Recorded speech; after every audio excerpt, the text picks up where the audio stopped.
Hello friends, welcome to our point. आज हम बात करने वाले हैं चैप्टर नंबर 2 ह्यूमन सिस्टम, मानव तंत्र के बारे में। तो ह्यूमन सिस्टम ये हमारे जो मानव शरीर है, ये प्रकृति की एक अद्भुत एवं जटिल संरचना होती है।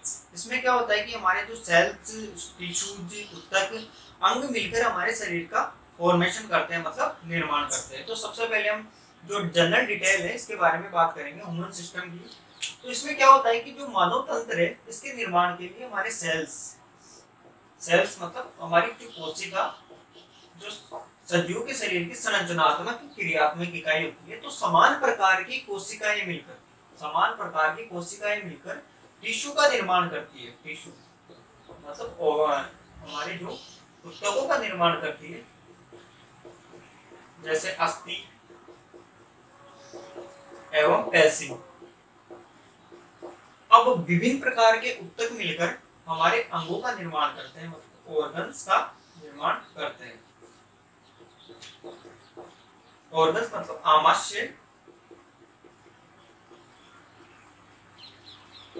यकृत आदि, इनका निर्माण करते हैं। अब ये ऑर्गन्स मिलकर हमारे सिस्टम का निर्माण करते हैं, मतलब तंत्र का निर्माण करते हैं। सिस्टम मतलब तंत्र का निर्माण करते हैं, जैसे श्वसन तंत्र, पाचन तंत्र। और ये तंत्र मिलकर हमारे संपूर्ण शरीर का, ह्यूमन बॉडी का निर्माण करते हैं। मानव शरीर का निर्माण करते हैं। ये इसकी बेसिक डिटेल थी। अब हम बात करेंगे डिटेल से कि जो पहला इसका जो तंत्र है, जो बुक में दिया गया है, डाइजेस्टिव सिस्टम, पाचन तंत्र के बारे में अब हम बात करेंगे।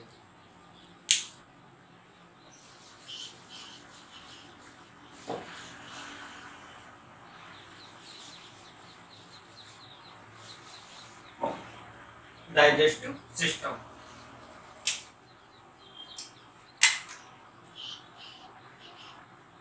डाइजेस्टिव सिस्टम, पाचन तंत्र।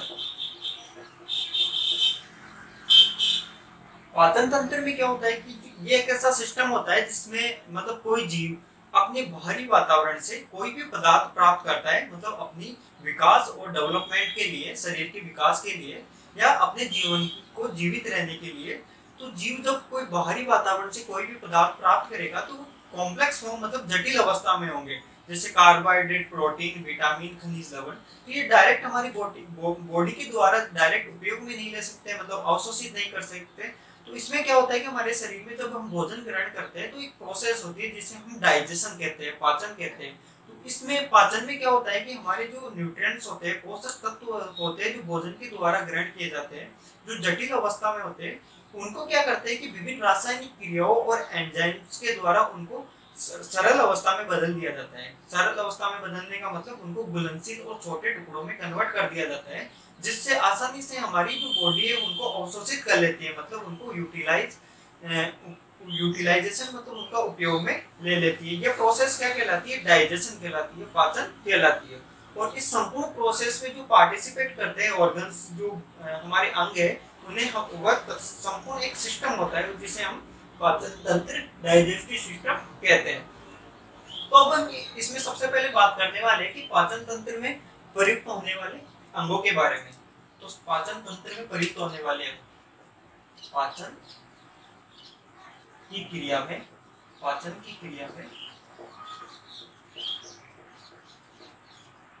प्रयुक्त, पाचन की क्रिया में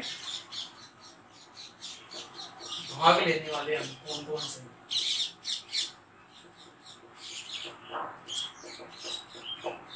तो सबसे पहले इसमें हम बात करेंगे पाचन की क्रिया में जो भाग लेता है, मुंह हमारे भाग लेता है, मुंह। दूसरा है फेरिंग्स, जिसे हम ग्रसनी कहते हैं। तीसरा जो इसका पार्ट है उसोफेगस, जिसे हम ग्रासनाल कहते हैं हिंदी में। चौथा है इसका स्टोमक, जिसे हम आमाशय कहते हैं। पांचवा जो इसका पार्ट है स्मॉल इंटेस्टाइन, स्मॉल इंटेस्टाइन जिसे हम छोटी आंत के नाम से जानते हैं। छठा है इसका large intestine, large intestine, large intestine जिसे हम बड़ी आंत के नाम से जानते हैं, बड़ी आंत के नाम से जानते हैं। सातवां है रेक्टम, रेक्टम जिसे गुद्दानाल कहते हैं, गुद्दानाल जो मलद्वार होता है उसे रेक्टम कहते हैं। अब ये जो पार्ट है ये हमारे जो डाइजेशन की प्रोसेस है उसमें पार्टिसिपेट करने वाले जो अंग है इनके बारे में हमने बात की। अब हम बात करते हैं जो इसमें जो ग्रंथियां होती है पाचन की क्रिया में कौन कौन सी ग्लैंड प्रेजेंट होती है जो प्रोसेस में पार्टिसिपेट करती है उसके बारे में हम बात करेंगे। तो सबसे पहले ग्रंथियां ग्लैंड्स होती है, ग्लैंड्स ग्रंथियां। पहली सेलिब्री ग्लैंड, सेलिब्री ग्लैंड, सेलिब्री ग्लैंड मतलब लार ग्रंथि। दूसरी है लीवर, यकृत।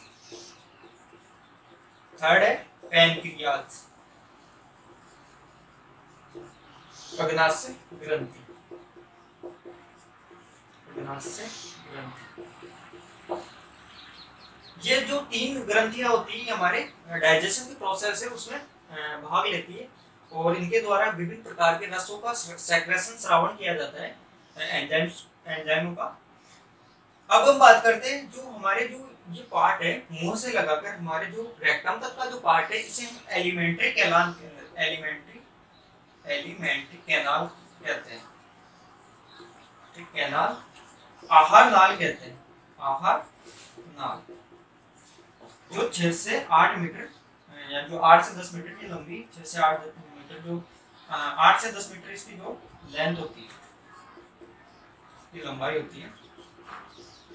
यहाँ से यहाँ तक का जो पार्ट होता है जो एलिमेंट्री कैनाल के नाम से जाना जाता है, जो भी पार्ट डाइजेशन की प्रोसेस में कार्य करते हैं। तो एलिमेंट्री कैनाल का जो आहार नाल का जो कार्य है ये हमारे सबसे पहला कार्य है भोजन को सरलीकृत करना, भोजन ग्रहण करके उसको सरलीकृत करना, फिर उसको डाइजेस्ट करना, उसको पचाना, फिर जो वेस्ट मटेरियल है जो लास्ट में जो वेस्ट मटेरियल जो अनावश्यक पदार्थ जो रहता है उसको बाहर निकालना, ये एलिमेंट्री कैनाल आहार नाल का कार्य है। अब हम इन अंग जो ऑर्गन्स है जो ग्लैंड्स है उनको डिटेल में देखने वाले हैं।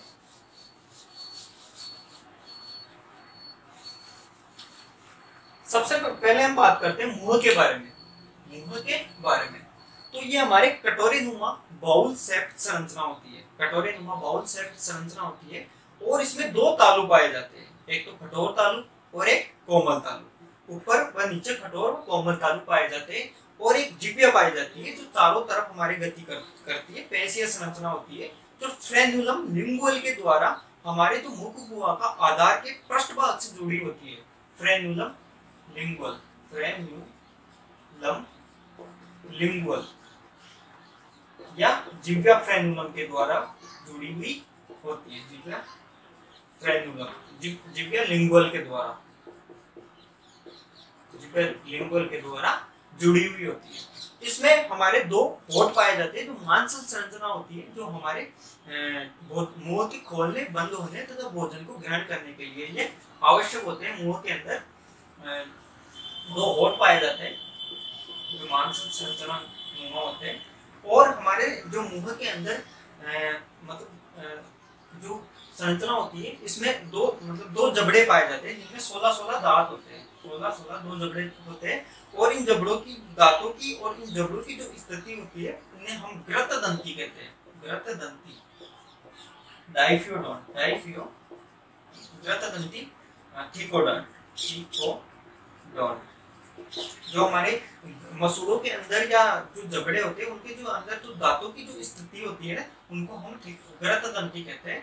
मनुष्य के अंदर दो प्रकार की ग्रतदंती मतलब जो दांत व्यवस्था पाई जाती है दो प्रकार की, उनमें जिसे हम द्विबारदंती कहते हैं। मनुष्य के अंदर जो दांतों की जो व्यवस्था पाई जाती है उसे हम द्विबार दंती डाइफ्यूडोंट कहते हैं।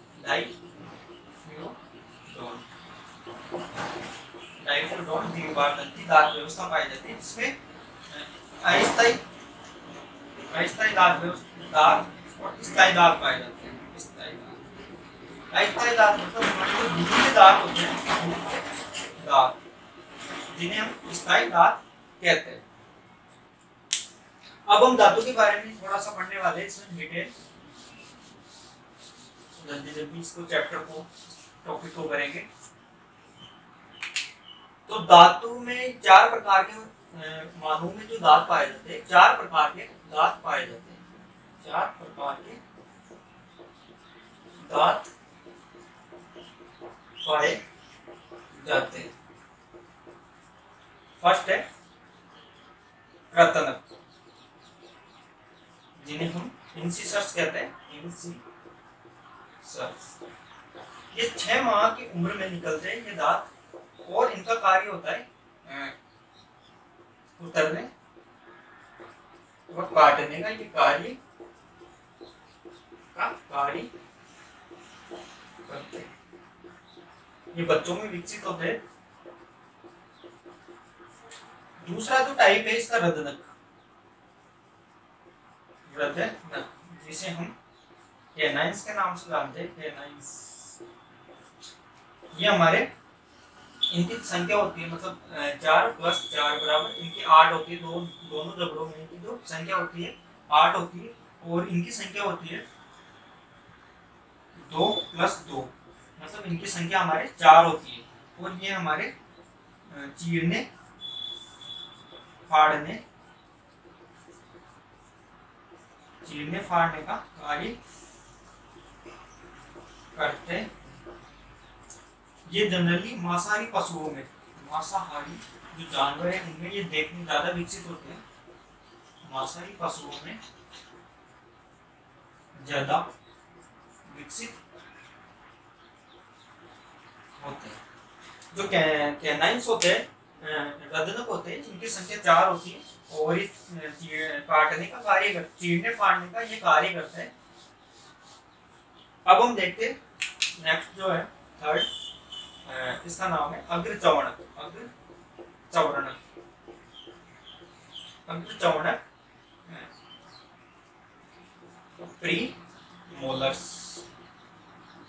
प्रीमोलर्स। इनकी जो संख्या है,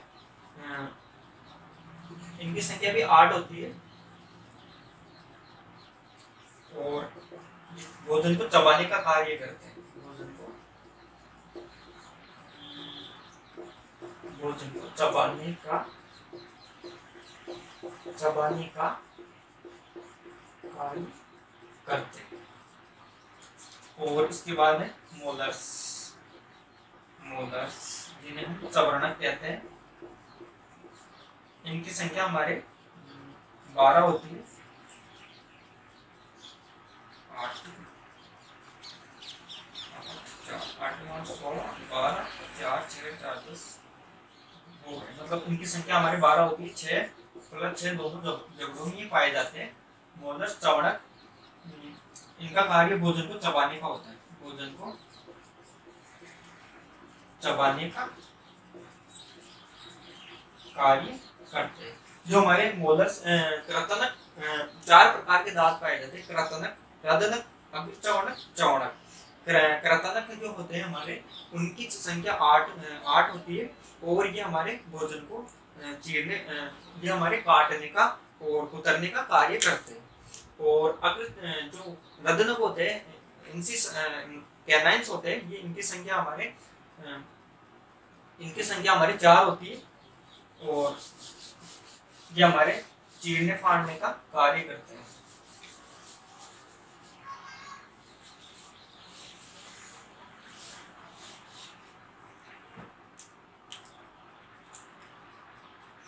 अब हम बात करते हैं फेरिंग्स के बारे में। फेरिंग्स का क्या कार्य रहता है? फेरिंग्स क्या करती है कि मुख को घुमा के जो लास्ट जो पार्ट होता है, ये वाला पार्ट, तो इससे स्टार्ट होती है, और ये हमारे भोजन को जो हमारी ग्रास नाल है उसमें पहुंचाने का कार्य करती है।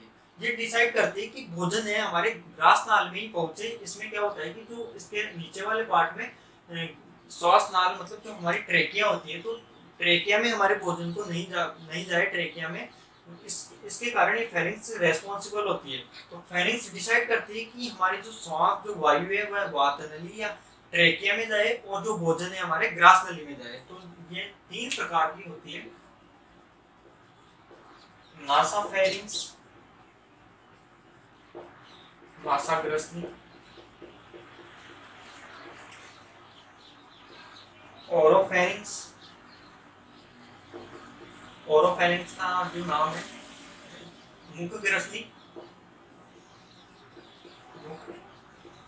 मुखग्रसनी, ओरिंगोफेरिंग्स या हाइपोफेरिंग्स, जिसे हम कंठग्रसनी कहते हैं, जो हम आगे पढ़ने वाले डिटेल में पढ़ेंगे इसको। कंठग्रसनी, हाइपोफेरिंग्स, जो इसके 3 पार्ट होते हैं फेरिंग्स के, ग्रसनी के।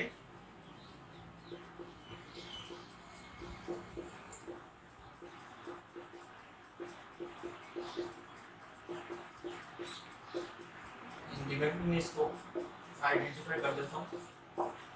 इसके 3 पार्ट होते हैं। अब हम पढ़ेंगे जो नेक्स्ट पार्ट है ग्रासनाल के बारे में। तो ग्रासनाल ये हमारे फेरिंग्स के नीचे वाले पार्ट से स्टार्ट होकर हमारे गिरवा सर्विक्स से होती हुई वक्ष स्थल से होती हुई सर्विक्स से ये डायफ्राम के नीचे की तरफ ये हमारे स्थित होती है। डायफ्राम मतलब मध्यपट के नीचे स्थित होती है ग्रासनाल। इसमें क्या होता है कि हमारे जो भोजन होता है उसमें श्लेष्मा मतलब भोजन को लसलसा बनाने का कार्य करती है, मतलब चिपचिपा बना देती है। और इसमें विभिन्न प्रकार के श्लेष्मी पदार्थ पाए जाते हैं ग्रासनाल में। तो ये चिपचिपा बनाने के कारण उसको आगे पहुंचने में आसानी रहती है, अपने आमाशय तक, जो हमारे स्टोमक है यहाँ तक पहुंचने में आसानी रहती है। और इसमें पेरिस्टाल्टिक मूवमेंट होती है। पेरिस्टाल्टिक मूवमेंट, इसमें पेरिस्टाल्टिक मूवमेंट जिसे हम क्रमांकुंचन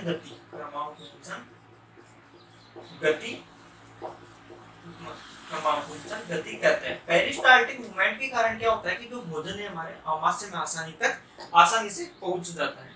तो पेरिस्टाल्टिक मूवमेंट इसमें ग्रासनाल में होती है, जिसके कारण भोजन आमाशय में आ जाता है।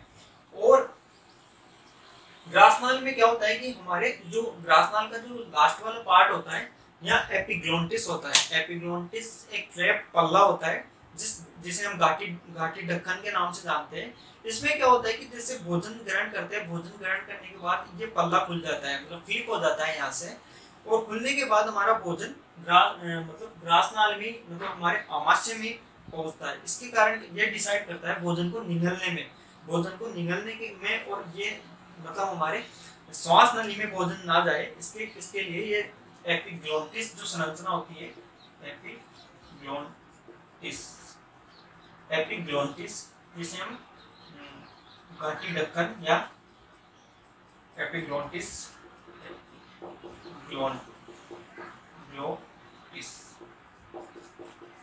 जिसे हम घाटी ढक्कन, ये एक पल्ला होता है फ्लैप,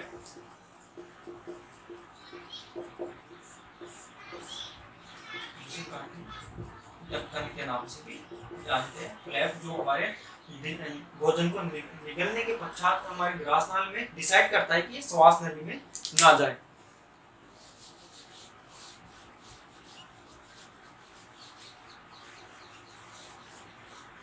अब हम नेक्स्ट बात करेंगे स्टोमक के बारे में। स्टोमक जो हमारा आमाशय है इसके बारे में। ये हमारे जे आकार की संरचना होती है। हमारे जे आकार की जो संरचना होती है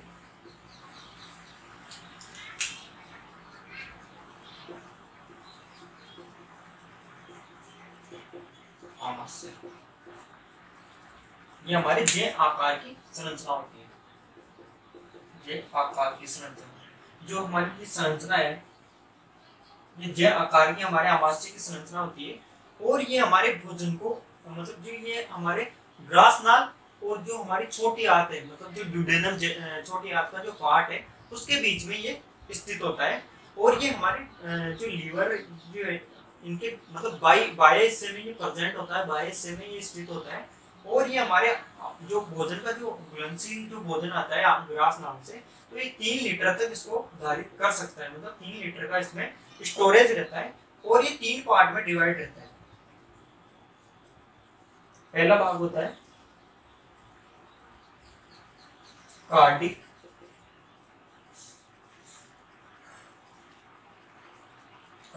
फंडिक और पाइलोरिक, मतलब इसके 3 पार्ट होते हैं। पहला होता है कार्डिक, फंडिक, पाइलोरिक।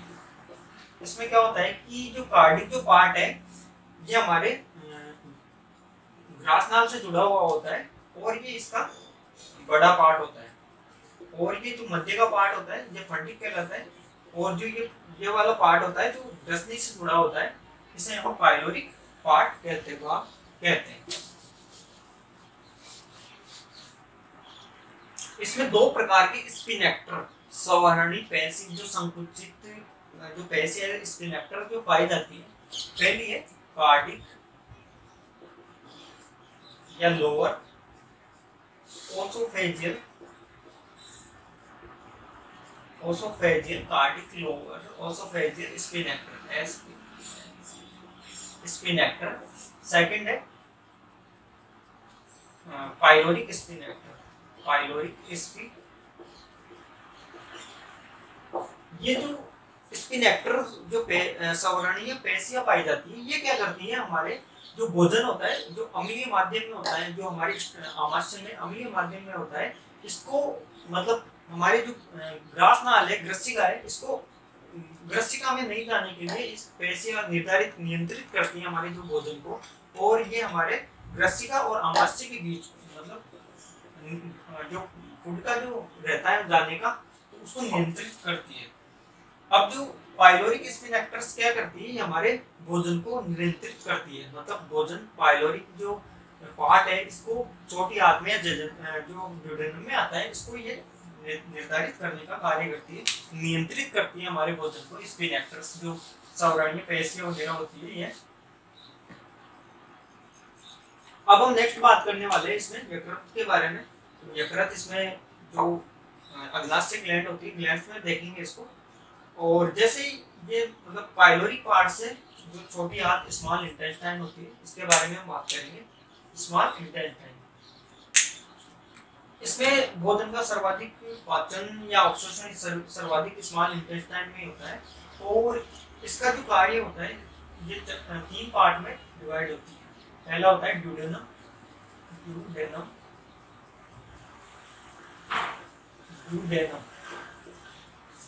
जिसे हम ग्रहणी, दूसरा है जेजेनम, अग्रसूत्रांक,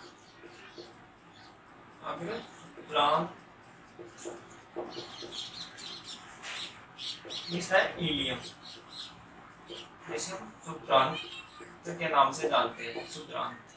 तो ड्यूडेनम, ग्रहणी, इनमें क्या होता है कि जैसे हमारा भोजन ग्रहणी में जाता है तो ग्रहणी में क्या होता है कि विभिन्न रासायनिक क्रियाएं एंजाइम्स प्रेजेंट होते हैं। तो सर्वाधिक पाचन हमारे ग्रहणी के अंदर ड्यूडेनम में ही होता है, छोटी आंत में ही होता है। तो इसमें क्या होता है कि विभिन्न प्रकार के एंजाइम्स उनको मतलब जो भी पाचित पदार्थ है, जो भी अपाचित पदार्थ होते हैं उनको पचाने का कार्य करते हैं। फिर जेजेनम में जब भोजन जाता है तो जेजेनम क्या करता है कि इसमें से अवशोषित कर लेता है, जो भी अवशोषण करने का रहता है, और जो भी अपाचित पदार्थ होता है उसको सूत्रांक में भेज देता है। सूत्रांक क्या है, हमारे बड़ी आंत से जुड़ा हुआ पार्ट होता है, तो इसका जनरली सर्वाधिक पाचन में या अवशोषण में इनका ये कार्य होता है। अब हम बात करते हैं लार्ज इंटेस्टाइन के बारे में। लार्ज इंटेस्टाइन,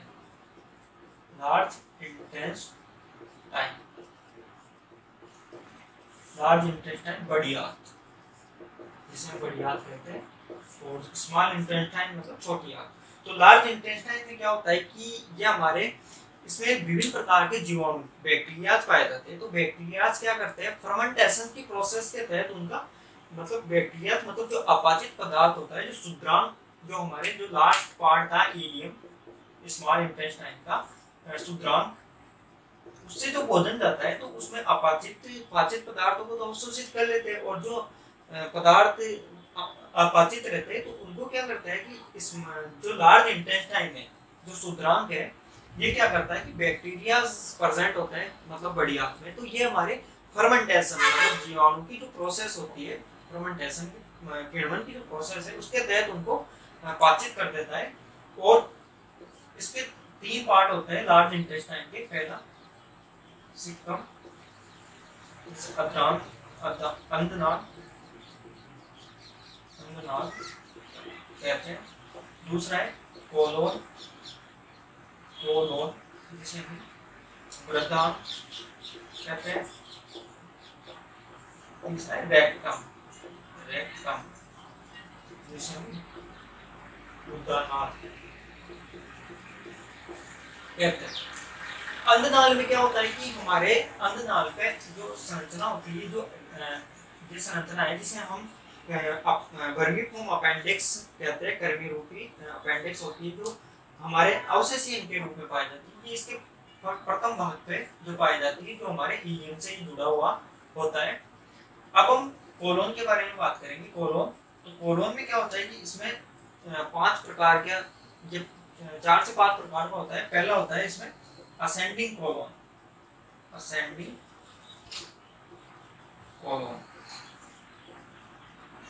कोलोन जिसे हम आरोही वृद्धांत,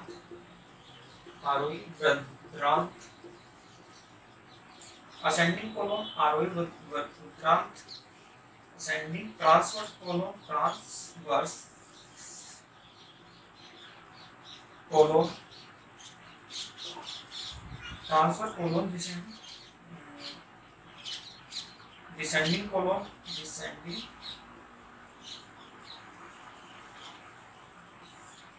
असेंडिंग, ट्रांसवर्स, डिसेंडिंग और सिग्मोइड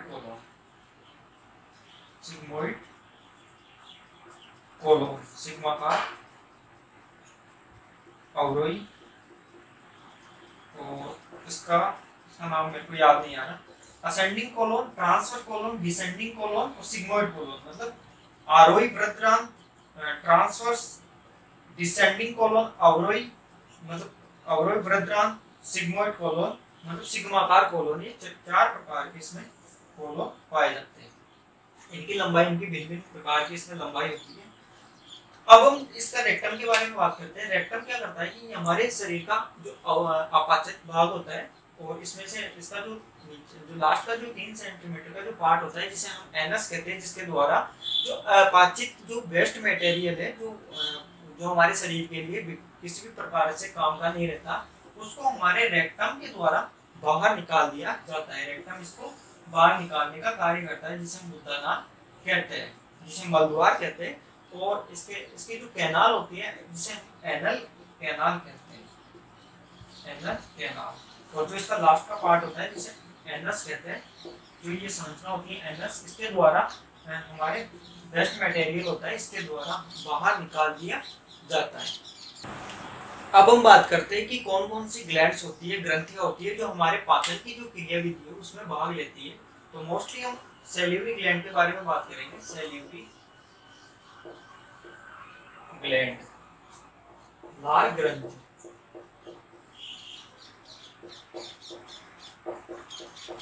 ये ग्रंथि क्या करती है कि हमारे लार का निर्माण करती है।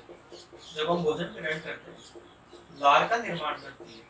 यदि ये लार का निर्माण करेगी तो लार हमारे क्या करता है कि श्लेष्मा का श्रावण करता है, मतलब श्लेष्मा जो हमारे भोजन को लुब्रिकेंट के रूप में जो कार्य करती है, इसमें क्या करती है कि ये लार हमारे भोजन को लसलसा एवं चिकना बना देती है। लसलसा व चिकना बना देती है ये लार। दूसरा, ये हमारे स्टार्च का पाचन, मतलब हमारे कार्बोहाइड्रेट का पाचन के लिए जिम्मेदार होती है। इससे हमारे लार, सैलिवरी ग्लैंड में हमारे लार के द्वारा स्टार्च का पाचन। तीसरा, जो ये हमारे जो लार ग्रंथि है, जो लार का जब सेक्रेशन करती है तो मुंह रस्सी का इनमें इनकी सफाई का कार्य रहता है, मतलब सफाई का कार्य करती है। इसमें किसी प्रकार के बैक्टीरिया जीवाणु वगैरह ये इसमें नहीं रहते।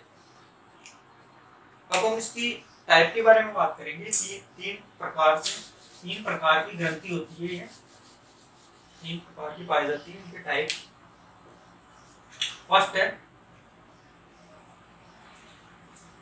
फर्स्ट जो इसका पार्ट है parotid gland.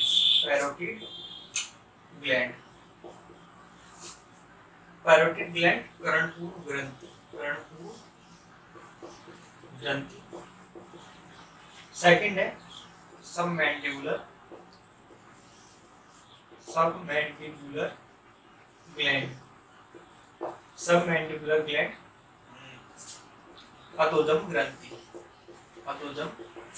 Submandibular salivary gland. अधोजम लार ग्रंथि या फिर अभिचुंबीय लार ग्रंथि से कहते हैं। थर्ड है सबलिंगुअल ग्लैंड जिन्हें अधोजीव्या ग्रंथि कहते हैं।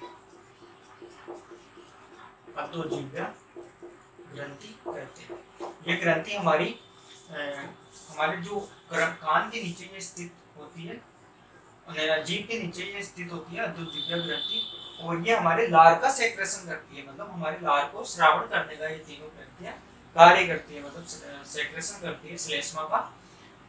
अब हम नेक्स्ट बात करेंगे लीवर पैनक्रियाज के बारे में, अग्नाशय ग्रंथि के बारे में। अग्नाशय ग्रंथि ये हमारी यहाँ स्थित होती है, तो हमारे स्टोमक के नीचे। और अब हम बात करते हैं इसके बारे में पैनक्रियाज अग्नाशय ग्रंथि। अग्नाशय ग्रंथि ये इंसुलिन एंड ग्लूकागोन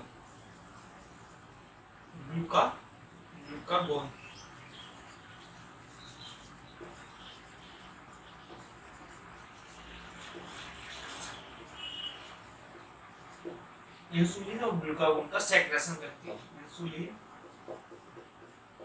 और ग्लूकागोन या हार्मोन्स होते हैं जो हमारे अंतस्रावी ग्रंथि के द्वारा, जो हमारे अग्नाशय अंतस्रावी एंडोक्राइन ग्रंथि है, इसके द्वारा इंसुलिन ग्लूकागोन का सेक्रेशन किया जाता है। ये हमारे क्या करते हैं, ब्लड के अंदर रक्त एवं शर्करा की जो मात्रा है उसको निर्धारित करने का कार्य करते हैं। इंसुलिन ग्लूकागोन का क्या कार्य होता है, ये हमारे ब्लड शुगर की मात्रा है रक्त शर्करा की, इसको नियंत्रित करने का कार्य करते हैं। अब हम इसके बारे में बात करेंगे, जो पैनक्रियाज ग्लैंड है इसकी जो और डिटेल है।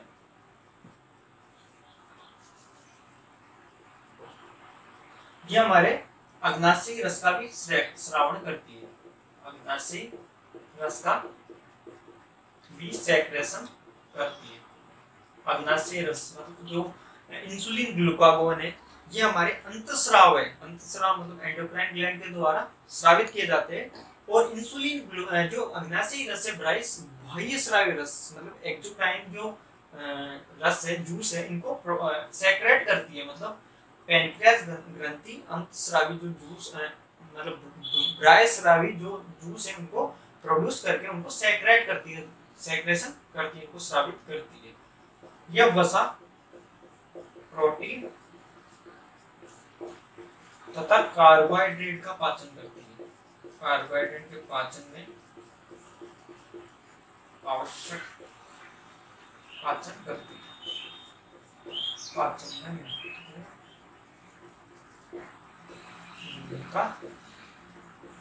मतलब ये हमारे वसा, प्रोटीन, कार्बोहाइड्रेट के लिए भी, उनके डाइजेस्ट होने के लिए भी हमारे रेस्पॉन्सिबल होती है, जिम्मेदार होती है। इसमें विभिन्न एंजाइम्स होते हैं जो हमारे लिए आवश्यक होते हैं। अब हम बात करते हैं लीवर के बारे में। लीवर जो ग्लैंड है, जो ये लीवर ग्लैंड है, ये क्या करती है हमारे लीवर,